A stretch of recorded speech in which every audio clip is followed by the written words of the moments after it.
So good day, everyone. So for today's review, we will be talking about our module 2, which is differentiating inductive and deductive reasoning. Now, for our concept notes or the content notes that will be found in the module, so you will see there are lots of definitions regarding the deductive and inductive reasoning. So in my concept here, this is just a summary, but you can feel free to read everything on the programs. So, karon, according to the summary on the definitions of deductive and deductive reasoning, so when we say deductive reasoning, it says here now it involves drawing a specific conclusion uh, from a general premises. Now, a premises means it is a statement that is assumed to be true within the context of an argument. Now, if the premises are true naman, so meaning the reasoning is valid and then the conclusion is also true. So kung sa imong premises, kung true na siya, dapat yung imong conclusion siya must also be true. And it moves from the general statement down to the specific conclusion. Now, for inductive reasoning naman, it involves making generalizations based on a specific observation. Now, if you are given a statement, so meaning ang iyang generalization nito, gimake siya based from the specific observation or from the premises. Now, it moves from the specific to general. And then the conclusion is not certain. So meaning it's not 100% or 100% sure. And even all the premises are true. So, minsan na daw nga ang imong premises or the statement are true, but ang imong conclusion is dili siya 100% true or 100% legit true or probably true. Now, to make it more understandable sa pag-differentiate sa iya, here is the figure. So, meaning, kung deductive reasoning siya, mag-start siya sa general statement niya, and then mag-end siya sa specific conclusion. While the inductive reasoning naman, it starts from the specific statement down to general conclusion. Okay, so we have here the example. Again, you have to take note of this. Pag deductive, mauna sa general. Pag sa inductive, mauna sa specific. So, tanawan mo ang end, ang sugod, and then the end. Now, let's try this one. First example, all birds have feathers, all eagles are birds, therefore eagles have feathers.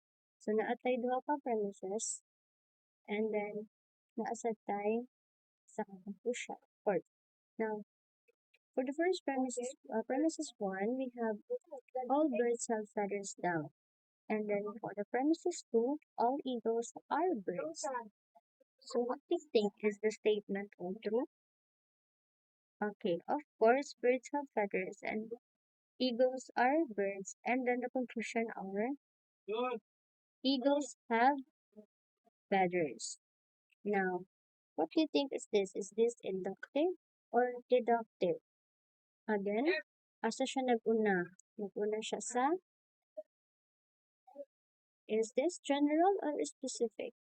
This is general statement. Then, this is a specific statement. So, nag-specify siya nga si eagles daw have feathers based on the premises nga iyang gihatag. So, the conclusion is just based from the general statement. So, this is an example of deductive statement.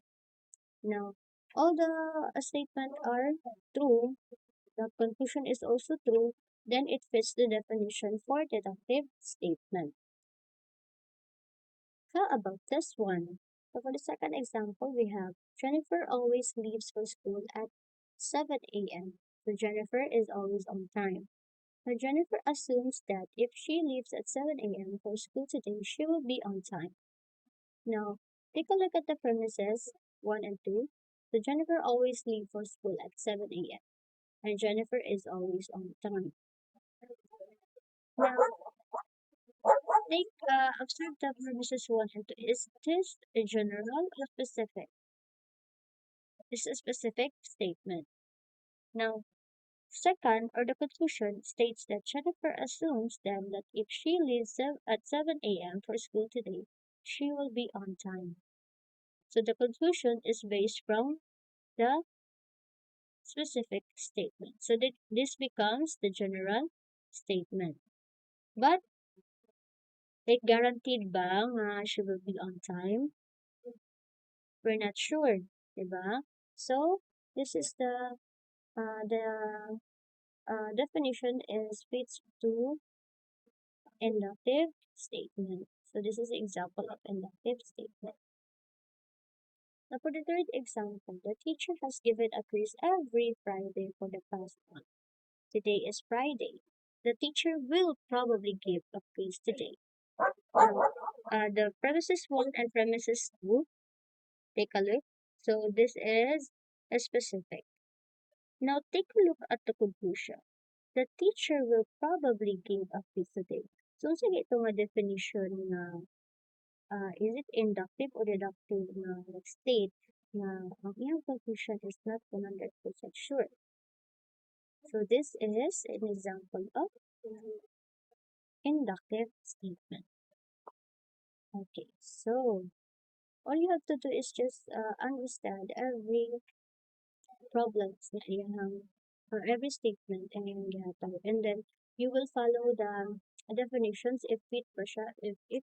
If fit siya, then that is the answer. So you have to understand and comprehend the statements or the arguments. Now I want you to try this one. So we have three here. So all you have to do is you have to differentiate if this is productive or inductive statement. Now probably this will be magawa sa exam. So I hope that you will practice this in your own and then review everything. I already gave the learning materials and the GCR and also a video. Now, if you have questions regarding the topic, then you can ask me or you can message me through Messenger or on our group chat. Okay, so I'll give you time to do this or you can feel free to pause the video and try to answer this one. Alright. Now let's go on to applying Polya's 4 steps in problem solving.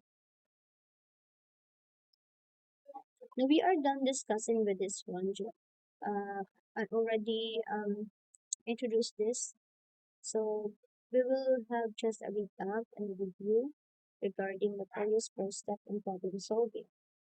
So this is the first strategy that I introduced to you when we solve problems involving worded or real world problems in mathematics. Okay, so this one we already answered this one. So identifying whether the statement is deductive or deductive. Okay, so let's proceed with keywords and phrases na ato magamit later on when we will going to translate um, English or verbal expression into algebraic translation. So these are the keywords and phrases on how to identify what kind of mathematical or basic operation atong gagawin. Now, when we say sum plus add to increase by total, meaning an addition or plus. Okay, let me just use my pen.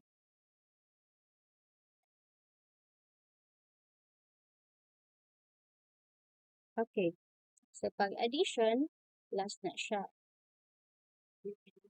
Okay, pag mayroong taog difference of minus subtracted from less than decreased by or diminished by and less, meaning ana subtraction or we use the minus sign. Now for multiplication, you have the product times multiply twice of as much as big as large as, so meaning multiplication and times. Then most of the time, dili ta mag-use anang mag times nga ana or todo. Usually, ginatapad lang nato ang number at saka the variable. the constant and the variable. So, pagsabot ana, that's multiplication. Okay, for division naman, we use quotient, divide into, and that ratio. So that is division divided by. Okay, so here are the examples. So when we say the sum of a number and term, sum gali, that's addition, a number. Ang sum daw or kabuuan daw sa usa ka number and a 10. So, a number meaning wala ta kabuluon sa exact ano, use exact value. So we will just add we will just put here assume this is x. So, meaning mo na siya ang number wala ta kabalo sa exact value. And then a 10. So, meaning ang addition daw sa x and 10. So, meaning that is x plus 10.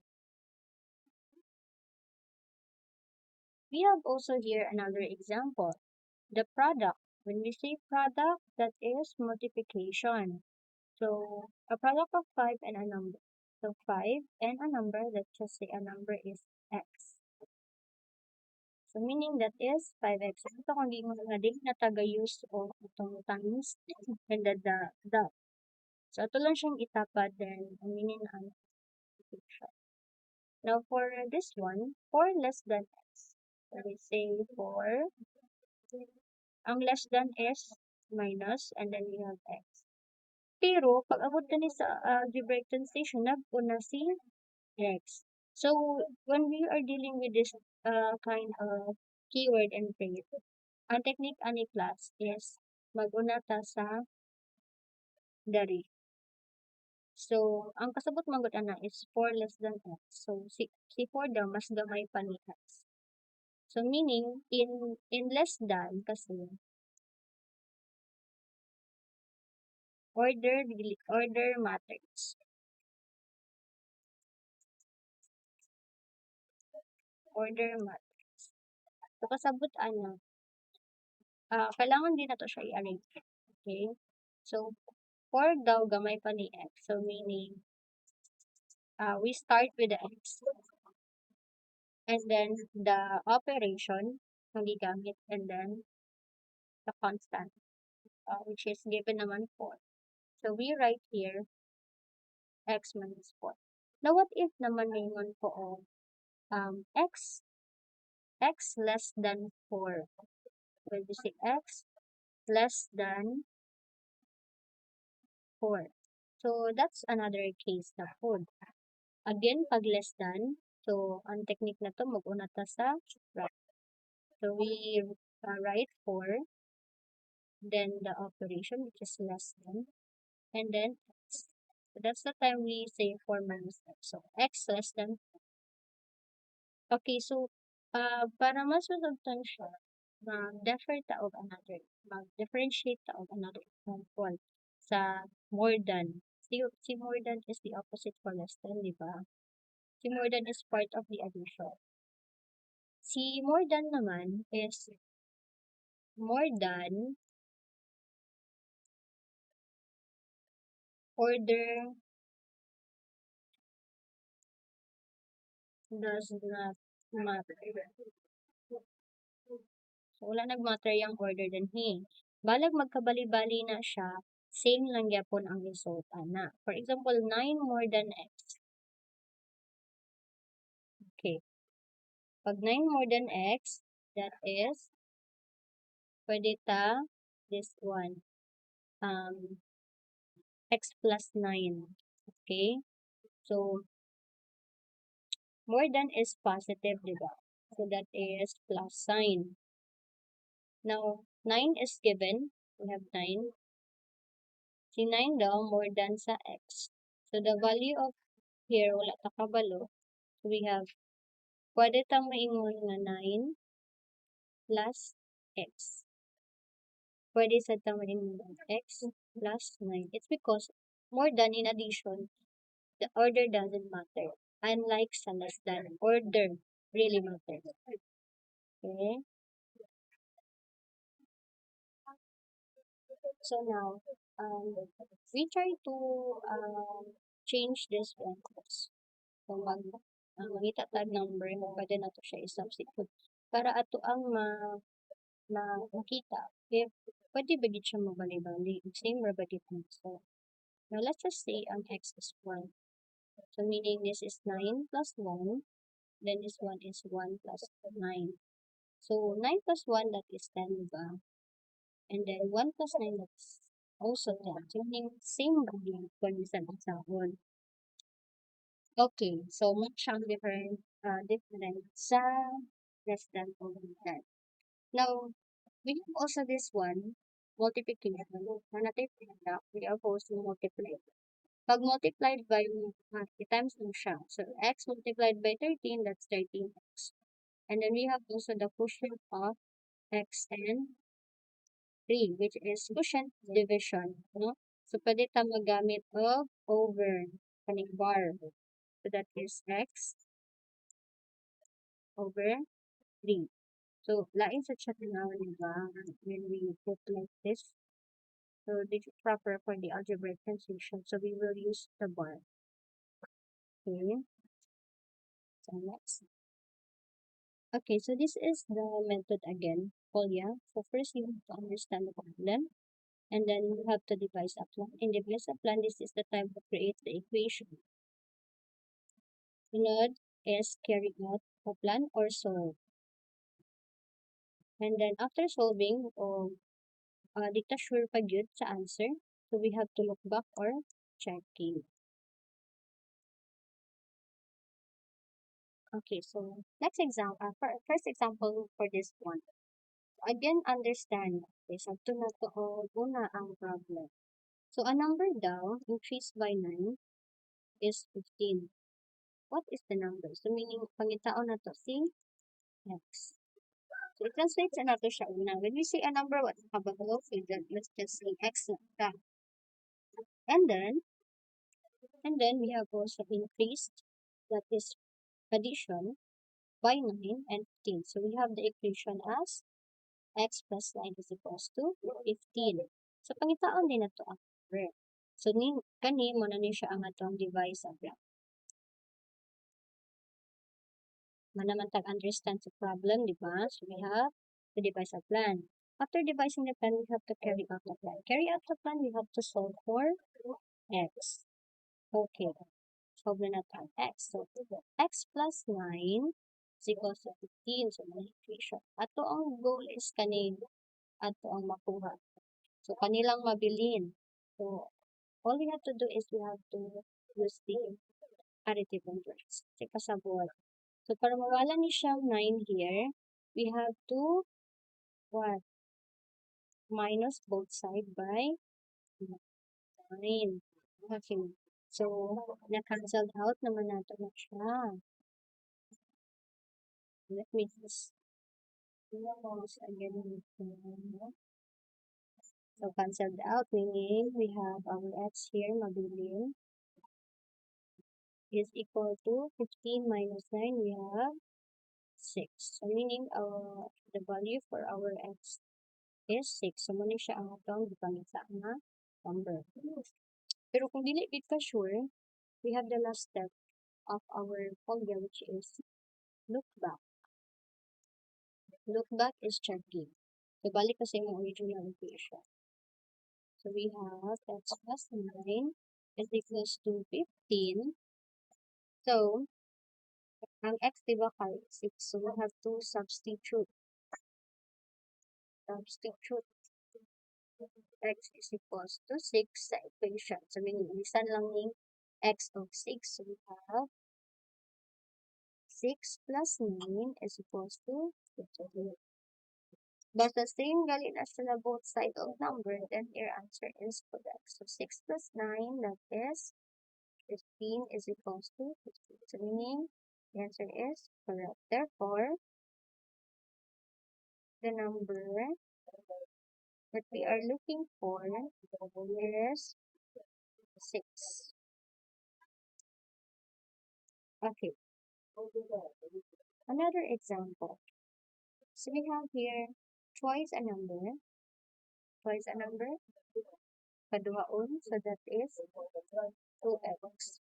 Increase, that's negative, by 29 daw, is gali equals 7. So that is 2x minus 29 is equals to 7. So we have not our equation. Then we will solve the equation of finding the x. Okay. Let me just move this one. Okay. So we have 2x minus 29 is equals to 7. Ito, ano to si x? It's right here. I'll just write it again. Okay. Now, again, gali, para 2x na lang ang nabibigyan ha, we have to use the additive numbers. So, minus 1 is, we have to add. To add 29. Padalaga si 29. Sa pikas po, mag-add po ka og 29. Ana. So, meaning, negative 29 plus 29, that's 0. So, meaning, mabilin, 2x is equals to 7 plus 29, we get 36. Now, ang atong goal is x raman. So, we have to divide both sides by 2 para si 1x lang atong nabilin. So, 2 divided by 2, that's 1x, diba? So, pwede lang sa mga x lang yung magutan. Is equals to 36 divided by 2, we get 18. So, meaning atong x is, or the number is 18. But we have to do the checking and look back. Okay. So, that is 2x. Balik na sa ating equation. Minus 19 and 19. That's 29 is equals to 7. Which is not x is equals to 15, diba? So, 2 times 18 minus 29 minus 29 is equal to 7. So, 2 times 18 we get 36. Minus 29 because 36 minus 29 that is 7. 7 is equal to 7. This is correct. Therefore, the number is pila. 18. Nana lang si Polias method. So, probably na ay manggawas ani sa exam. So, I hope you will review this one, study well, para nakuha ka og score sa sa atong P1 examination. I want you to try this. All you have to do is translate this one. So, I will give, or I will answer first this one. So, 7 more than a number is 15. More than gani, this is positive. A number, so we will use the x. And then, we have 15. So, pag more than gali, pwede siyang magbali-bali. So, meaning, pwede siya sa x plus, pag is, again, is equal sa x plus 7 is equals to 15. Pwede ra. Pwede ra sa 7 plus x is equals to 15. Okay, so you can pause the video, try it on your own. You can do this on your scratch paper or your notes. Alright, for our another example, so we have here, twice the number increased by 12 is 30. What is the number? So meaning twice again, twice a number that is 2x. Now when we say increase by 12, is that's positive for addition, that's, and then this is 12. Pag is gani, meaning false. 30. So the equation that we can get based from the expression is 2x plus 12 is equals to 30. Now, ang ato daw pangtaon is the number, which is the x. Okay, so we will now carry out the plan. Okay, 2x plus 12 is equals to 30. Atong goal ang x lang mabilis or atong kwaon. So that is pag-use of additive and inverse. So we will what? Minus both sides by negative 12 para mawala din yung positive 12. So pag mag-minus ka na kadani, mag-minus ka dapat kadani sa pitas. So that is positive 12 minus 12, 0. 0 na siya. So, mabilin 2x. So, jinda ni si 2x is equals to 30 minus 12, pila gali? Okay. You can, sa examination, you can use your calculator, ha? Scientific calculation, but no cell phone. So, we have 30 minus 12, we get, this is positive 80. Now, na pa man tayo 2 dan nga nabilin, so we have to multiply both sides by 2. So, this is 2 divided by 2, that's 1. So, this is 1x or x lang is equals to 18 divided by 2, we get, okay, this is, so our value for x is 9. So, to check this one, okay, we have just to substitute the 9 sa iyang original equation, which is 2x plus 12 equals to 30. So, 2 times 9 plus 12 is equals to 30. So 2 times 9, that is 18 plus 12 is equals to 30. So 18 plus 12, this is 30 is equals to 30. Then our answer is correct. Okay, meaning the value for our atong pangita nga number is 9. So therefore, the number that we try to find is 9. Okay. We are done with this activity. So I hope that everyone nakasubmit na. So that's the end for our video regarding the POYAS method. Thank you and happy learning.